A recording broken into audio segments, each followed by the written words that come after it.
बज़्म मैं है यहाँ को ताक दस्ती में है महरूमी, जो बढ़कर खुद उठा ले हाथ में मीना उसी का है।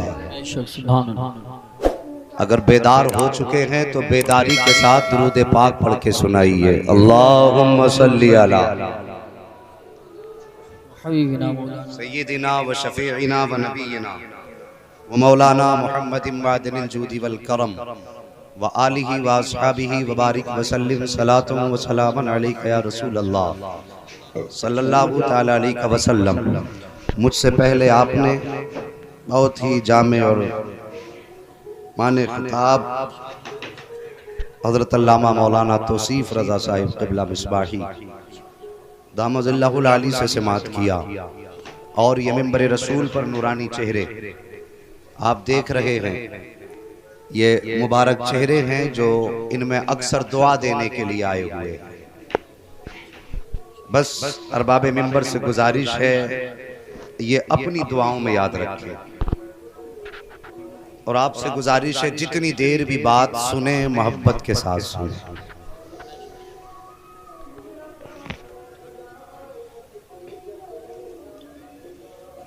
अज़ीज़ाने मिल्लत इस्लामिया,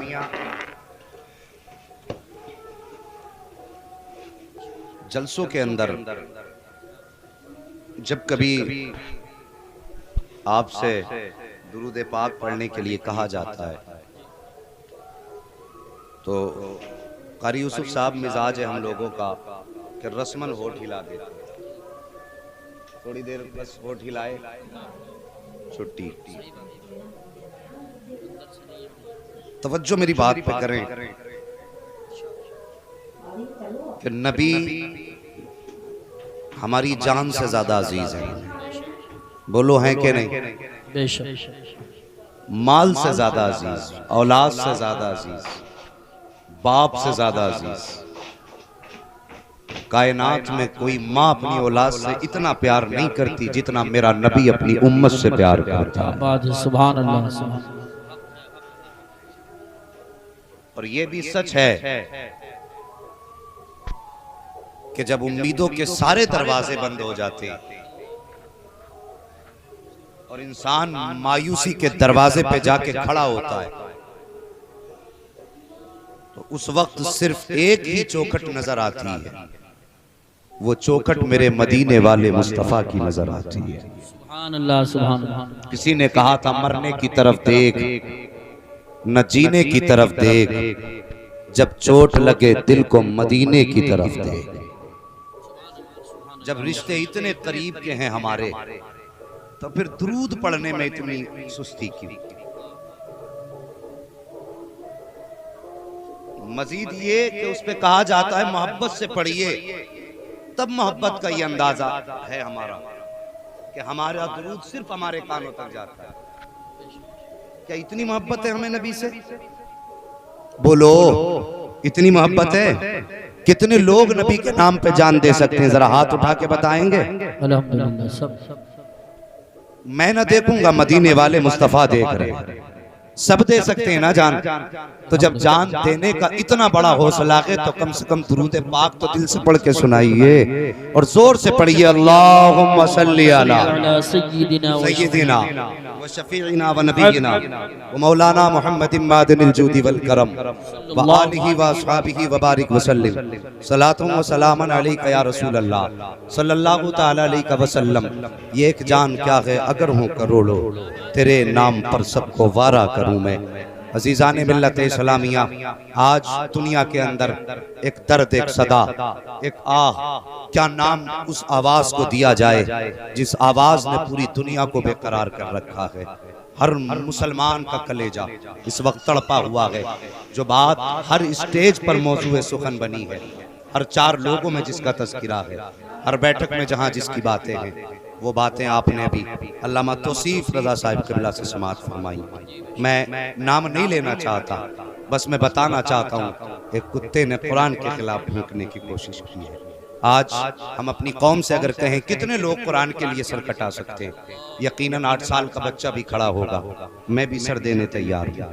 10 साल का खड़ा होगा, मैं भी सर देने तैयार हूँ। 20 साल का खड़ा होगा, मैं भी तैयार हूँ। 70 साल 80 साल यहाँ तक कि जिसमें खड़े होने की ताकत होगी, और वो बंदा खड़ा होके कहेगा मैं सर देने के लिए तैयार हूँ। लेकिन साहिब बड़ी कड़वी बात कहने लगा हूँ, दिल के पपोले जल उठे सीने के दाग से, इस घर को आग लग गई घर के चिराग से। उसका रोना तो रोया गया और रोया जाएगा, और जितनी आवाज उठाई जा सकेगी उठाई जाएगी।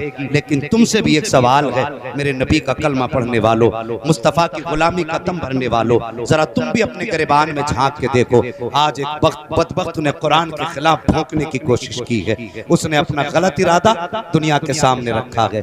लेकिन तुमसे बड़े सर्द लहजे में बड़ी कड़वी बात पूछना चाहता हूँ, आप अपने मुआशरे का जायजा लीजिए। आज जब कुरान पर उंगली उठाई गई है, तो आज कुरान के तहफ्फुज के लिए यही जुब्बा व दस्तार वाले मैदान में आए हैं, यही कुर्ता टोपी वाले मैदान में आए हैं, यही मुस्तफा के नाम पर जान लुटाने के लिए कहीं मस्जिद का इमाम आगे बढ़ा है, कहीं मदरस आगे बढ़ा है। मैं पूछना चाहता हूँ साहिब, अब कहाँ गए वो लोग जो उलमा पे नुक्ताचीनी किया करते हैं, रात दिन उलमा की मुखालफत किया करते हैं, जो उलमा के अंदर खामियां तलाश किया करते हैं। मैं तुमसे पूछना चाहता हूँ, अगर कभी तीजा होता है तो सबसे पहले मदरसे के तलबा को रखा जाता है, अगर 40वां होता है तो मदरसा के तलबा को रखा जाता है, अगर तीजे और ज़कात खिलाने की बात आती है तो मदरसे के तलबा को रखा जाता है। मगर जरा सच्चे दिल से बताना, अगर किसी घर में वलीमा होता है तो कोई मदरसे के बच्चों को पूछने वाला नहीं है, अगर शादी ब्याह होते हैं तो इन तलबा का कोई नाम लेने वाला भी नहीं है। अगर कोई बाई चांस किसी तालिबे इल्म की दावत कर दे तो फिर उसकी दावत करके भूल जाया करते हो। मैं पूछना चाहता हूँ, तुमने तीजों में तो इन्हें आगे रखा है, फिर शादी में कौन सी कमी इनमें रह गई थी जो इनके लिए दस्तरखान बाद में बिछाया जा रहा है?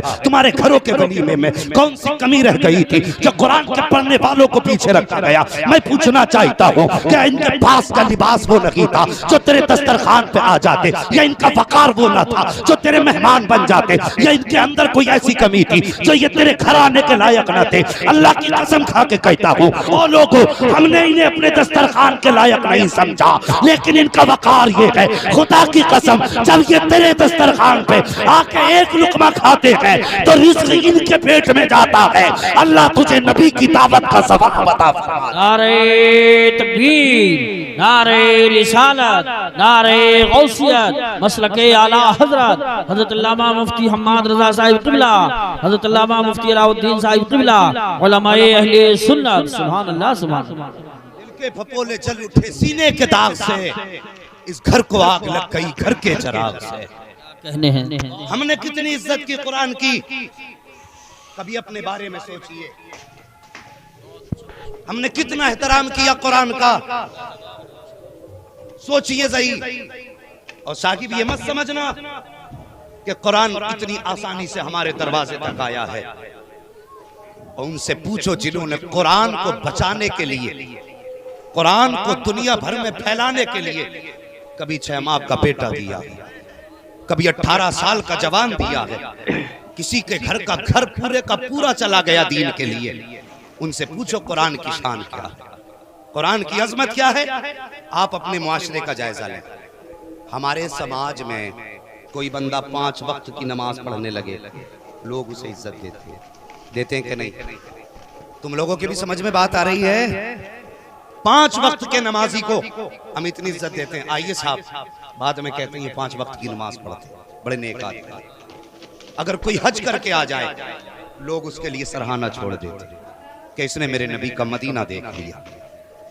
यह एहतराम है हज करने वालों का।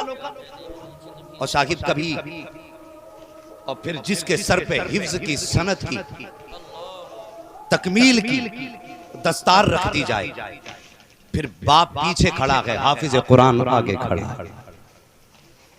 समझ रहे मेरी बात? ये इज्जतें जैसे जैसे इस्लाम के दामन में हम आते हैं, लोग हमें इज्जतों के ताज पहनाते हैं, एहतराम की निगाह से देखते हैं। लेकिन साहिब इस्लाम ने वो दौर भी देखा कि जब कलमा पढ़ने वालों को इज्जतों की महराज नहीं दी गई, जब कलमा पढ़ने वालों को बिस्तर तो छोड़िए साहिब, राहों में कांटे बिछाए गए। इस्लाम की वो तारीख भी रही कि जब किसी ने नबी का कलमा पढ़ने का ऐलान किया तो गैर तो छोड़िए साहिब, अपने साथ छोड़ के चले गए। बेटे ने दीन कबूल किया, माँ ने छोड़ दिया। भाई ने दीन कबूल किया, भाई ने छोड़ दिया। आओ तारीख का एक सुनहरा बाप तुम्हें दिखाऊं। अंदाजे बयां मेरा बहुत शौक नहीं है, शायद कि उतर जाए तेरे दिल में मेरी बात, और मैं बड़ी कड़वी बात कहने लगा हूं। ये मुआशरे में फसाद का सबसे बड़ा सबब यह है कि हमारे जलसे बेमकसद हो चुके, हमारे जलसों का कोई मकसद नहीं रह गया। सुनने वाले भी ये चाहते हैं ऐसा खतीब आए कि बस मजे आ जाए, और बुलाने वाले भी ये चाहते हैं ऐसा आए कि लोग उसे देखने आ जाए। तो मेहरबानी करो, ये नियत लेके आया करो, नबी के जिक्र की महफिल में जा रहे हैं। अगर कोई आका का गुलाम आके वो कमियां बयान करेगा जो मेरे अंदर होंगी, तो जलसे से बाद में आऊंगा खुदा की बारगाह में तौबा वहीं पे करके आऊंगा। सुभान अल्लाह। ये भी तो सोचा करो, हमारे जलसे बेमकसद है। साहिब कदर करो दीन की, इज्जत करो कुरान की। ये तो गैर हैं जो बोल रहे हैं, हमने अपनों ने कितनी कदर की, अपनों ने कितना एहतराम किया दीन का। तवज्जो करो, अगर किसी ने नबी का कलमा पढ़ लिया तो गैर अपने छोड़ जाते थे। आओ एक तारीख बता दूं। एक बच्चा है, उम्र भी कम है, छोटा सा बच्चा, बाप का इंतकाल हुआ, मां ने दूसरे शख्स से निकाह कर लिया, मां ने दूसरा निकाह कर लिया बाप के इंतकाल के बाद। बच्चा यतीम हो गया, चचा ने परवरिश की।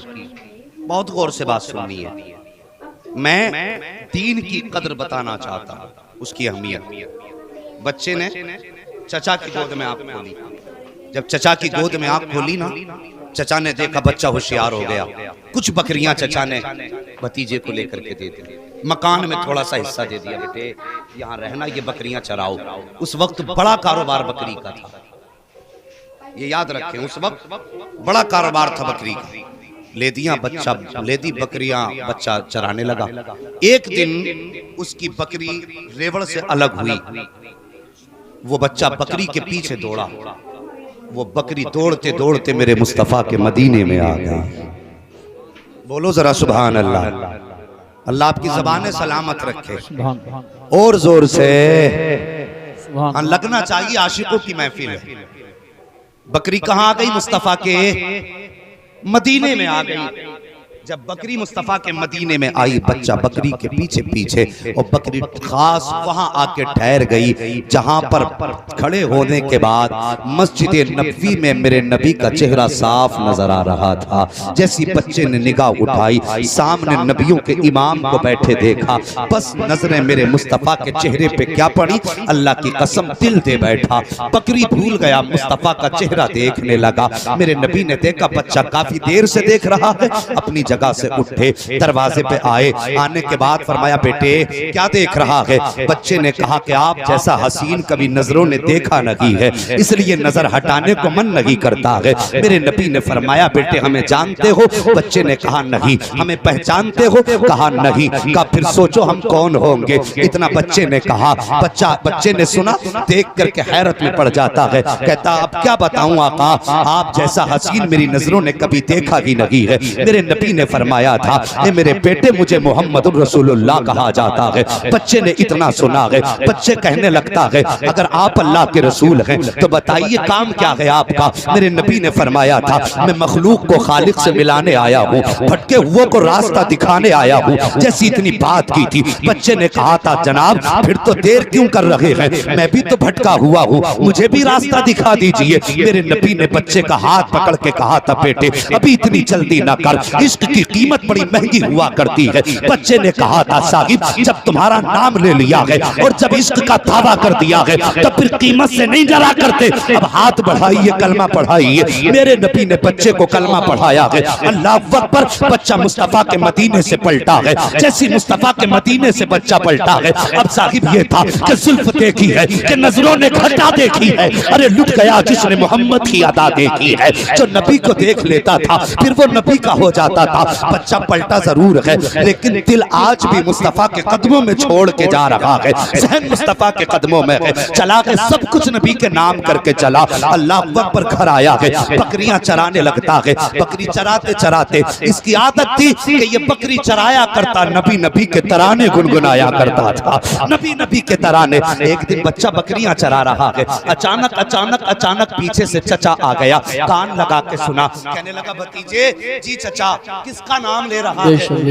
बात कही ना, किसका नाम ले रहा है? भतीजा कहने लगा चचा ये तो मेरे महबूब का नाम है, मेरे महबूब का नाम है। कौन है तेरा महबूब? का मेरे महबूब का नाम मोहम्मद है। इतना सुनना था चचा का खून खोल जाता है, माथे पे लकीरें आ गई, जलाल आ गया। कहने लगा तुझे मालूम नहीं ये नाम मेरे दुश्मन का है? बच्चे ने कहा चचा तेरा दुश्मन होगा, मेरा तो महबूब लगा करता है। सुभान अल्लाह, सुभान अल्लाह, बहुत दुश्मन तेरा होगा, मेरा तो महबूब है वो। बेशक। चचा ने इतना सुना, कहने लगा तुझे नहीं मालूम कि मुझे उससे सख्त नफरत है? बच्चा कहने लगा चचा कहा ना नफरत तुझे है, मैं तो उसे दिल दे चुका। सुभान। चचा ने कहा उसमें ऐसा है क्या? बच्ची था, कहने लगा चचा तूने मेरे महबूब को देखा ही नहीं है, उसे देख के लगता है कि कायनात की सारी खूबियां उसके दामन में समेट ली। सुभान अल्लाह, सुभान अल्लाह, माशाअल्लाह। बात समझ में आ रही है ना सबके? ये आशिकों की कहानी है। बच्चा कहने लगा चचा मैंने उसे दिल दे दिया। चचा ने हाथ पकड़ा, भतीजे का घर लाया। सर्दी का मौसम, ये उलमा बैठे हुए हैं, सर्दी का मौसम है। बच्चे को लाया, लाने के बाद कहा भतीजे बस आज एक सौदा करना है। भतीजे ने कहा था चचा कौन सा सौदा? कहा सुन तू कहता है मुझे मोहम्मद से प्यार है, मैं कहता हूँ मुझे नफरत है। अब तुझे दोनों में से एक को चुनना पड़ेगा, या तो महबूब को चुन ले या चचा को चुन ले। जैसी बात चचा ने इतनी कही, भतीजा मुस्कुरा के कहने लगा बात बहुत आसान है चचा, मुझे मेरा महबूब प्यारा है। जैसी इतनी बात बच्चे ने कही, चचा कहने लगा जरा सच बता बेटे ये मकान किसने दिया? कहा चचा तूने दिया। तेरी माँ छोड़ के चली गई, तुझे परवरिश किसने की है? चचा तूने की है। तेरे बदन पे लिबास किसका है? चचा तूने दिया है। ये बकरियां किसने दी हैं? चचा तूने दी है। खाना कौन खिलाता है? चचा तू खिलाता है। कहा जब सब कुछ मेरा है तो फिर उसके दामन में जाने की बात क्यों करता है? बच्चे ने कहा था क्या करूं चचा, जब से उसे देखा है उसके बगैर कुछ अच्छा ही नहीं लगता है, उसके बगैर जिंदगी जिंदगी नहीं लगती है। जैसी इतनी बात भतीजे ने कही थी, चचा ने कहा था ठीक तुझे जाने की इजाजत है, लेकिन जरा पता ये मकान तुझे छोड़ना पड़ेगा, तुझे बकरियां छोड़नी पड़ेगी। भतीजा कहने लगा चचा मंजूर है। कब सिर्फ बकरियां नहीं बल्कि तुझे बदन के कपड़े भी देने पड़ेंगे। अल्लाह अकबर। भतीजा चुप हो जाता है, कोई जवाब न दिया। साहिब सर्दियों का मौसम था, वो ठिठुरती हुई राहें, वो ठंडी ठंडी हवाओं के झोंके, अजीब मंजर था। बच्चा कभी बदन देख रहा है, कभी सर्द लहरों को देख रहा है। चचा ने कहा था भतीजे बदन के कपड़े भी देने पड़ेंगे। भतीजे ने कपड़े उतारना शुरू किए हैं। अल्लाह अकबर। जब कपड़े उतारे चचा ने कहा था एक बार और सोच ले। भतीजे ने कहा था चचा अगर कपड़े पहनने की इजाजत दे दे तो तेरे कुछ दिन के बाद कपड़े वापस कर दूंगा। इतनी बात कही, चचा ने यह समझा शायद कपड़े भतीजे की मजबूरी रहेंगे। ये सोच करके चचा ने कहा था नहीं तुझे कपड़े भी उतारने पड़ेंगे। अल्लाह अकबर। अब बच्चा है, इश्क की कीमत देखो कितनी बड़ी चुका रहा है। सारे कपड़े उतारे हैं, बकरियां छोड़ी है, मकान छोड़ा है। जब सब कुछ बच्चा छोड़ चुका है, अल्लाह अकबर। सर्दियों का मौसम है, जाए तो कहां जाए? आज कोई सीने से लगाने वाला भी नहीं है, आज कोई अपनाने वाला भी नहीं है। बच्चा सोच रहा था जब अपनों ने ठुकरा दिया है तो दूसरा कौन सीने से लगाएगा? ये सोच करके अचानक ख्याल आया यार चल आज माँ के चौखट पे चलते हैं। वो माँ है, बचपन में भले छोड़ के चली गई लेकिन उसके सीने के अंदर ममता का तिल रखा हुआ है। कोई सीने से लगाए ना लगाए, आज भी माँ सीने से लगा लेगी। ये सोच करके बच्चा अपने चचा की चौखट से चला है। सन्नाटा है, रात का अंधेरा है, और उस दरवाजे पे पहुंचा जिस मकान के अंदर माँ रहा करती थी। जाके दरवाजे पे दस्तक दी, अंदर से आवाज आई कौन? कहा माँ तेरा शहजादा आया है जिसे तू बचपन में छोड़ के चली आई। ए माँ वो आया है जिसको बचपन में तेरी गोद की जरूरत थी, तूने उसे गोद में न लिया, जिसे तेरे आंचल की जरूरत थी, तूने आंचल के अंदर न रखा। ए माँ, सारी जिंदगी तेरे आंचल के बगैर पला हूँ, लेकिन आज तुझसे आंचल की कीमत लेने नहीं आया, आज तुझसे बचपन की कदर मांगने नहीं आया हूँ।